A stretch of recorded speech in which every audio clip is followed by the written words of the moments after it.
Hello, welcome everyone. Today we are going to talk about the hidden power of nasal breathing. So I'm going to talk about the phenomenal book of James Nestor's Breath, which is supporting on this topic, and some other leading scientific studies. So in this podcast, we try to explore the science and soul of well-being. My name is Ayçe Özerdem. I am a well-being life researcher, journalist, and instructor. I have a class at George Mason University titled Explorations of Well-being. So I'm trying to share all the research that I made and the knowledge, information that I gather from these findings and try to guide you on this well-being journey. So today we are talking about something so simple yet so underestimated, how we breathe. So you may not think twice about it because it happens 20,000 times a day without you noticing. But how you breathe through your nose or through your mouth, it changes everything. So let's start with why nasal breathing matters.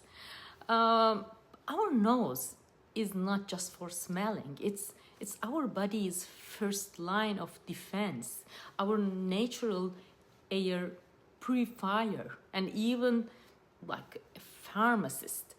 According to James Nestor, his book Breath, The New Science of a Lost Art, nasal breathing filters and humidifies the air before it hits our lungs, and it increases oxygen absorption by up to 20% more than mouth breathing, and it triggers the production of nitric oxide, which is a molecule that boosts circulation, strengthens immunity, and helps oxygen get delivered efficiently to our cells. So this is coming from a scientific research, Lundberg. I'm going to post all the links below this post. So nitric oxide also plays a key role in cardiovascular health, sexual function, and even brain performance. So let's talk about mouth breathing, why this can harm us without notice. Because what happens if we breathe through our mouth? Mouth breathing skips all the benefits I just mentioned. And it also increases the risk of sleep apnea and snoring, and it leads to dry mouth, which promotes oral infections and tooth decay, and raises cortisol and adrenaline, stress hormones basically, and decreases carbon monoxide tolerance, which makes us more prone to anxiety. This is another research. You can find the link below this post. And mouth exhalation, when this might be appropriate. So there are times when breathing out through the mouth is useful, it's particularly during an intense physical exercise. During high intensity exertion, like quick mouth exhalations help get rid of carbon dioxide faster and meet immediate energy demands. However, for daily life and stress management, we need to keep nose breathing because nasal breathing remains the gold standard. And I just want to talk about a little bit brain and nostril connection, nasal cycles, and they are linked to the brain.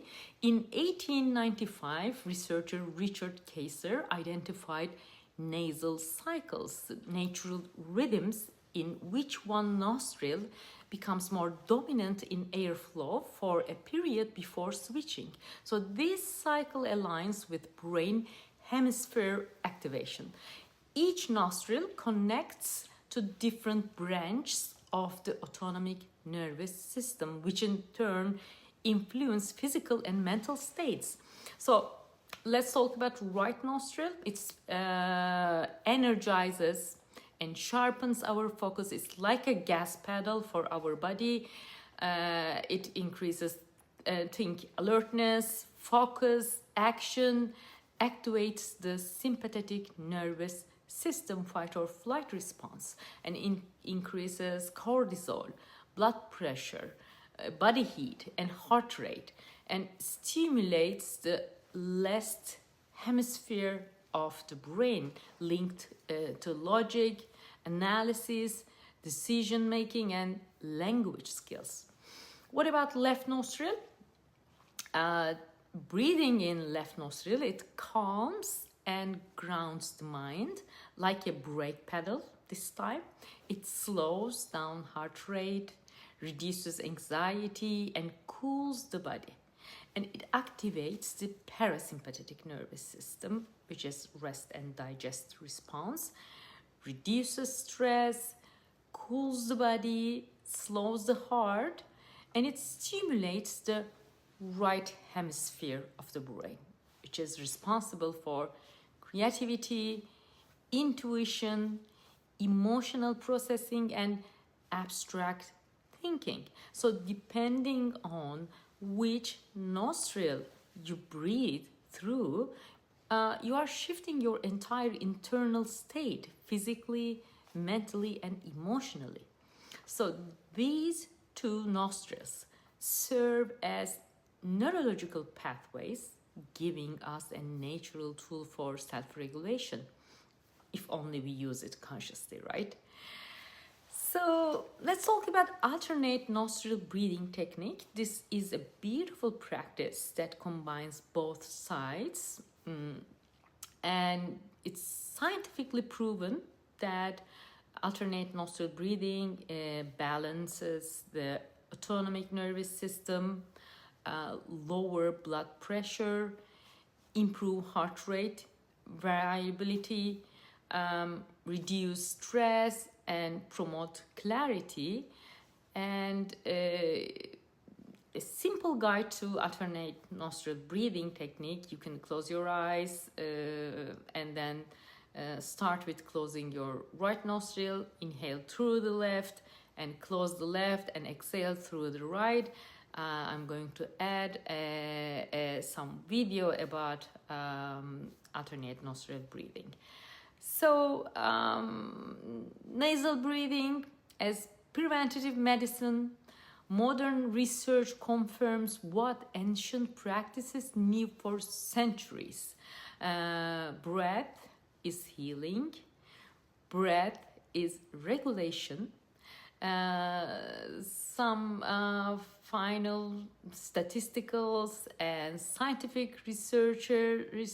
I'm going to post the links of this research below this post, and I just want to give you a heads up. Mouth breathing is now considered a contributor to anxiety, poor posture, and even ADHD like symptoms in children. This isn't just wellness talk, it's evidence-based prevention. You can find the links below this post.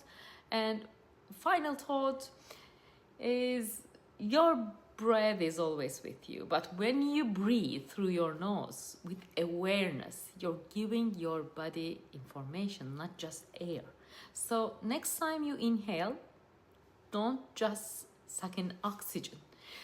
Breathe with intelligence, breathe with purpose, and breathe in through your nose. You're not just surviving, you are tuning your entire system to thrive.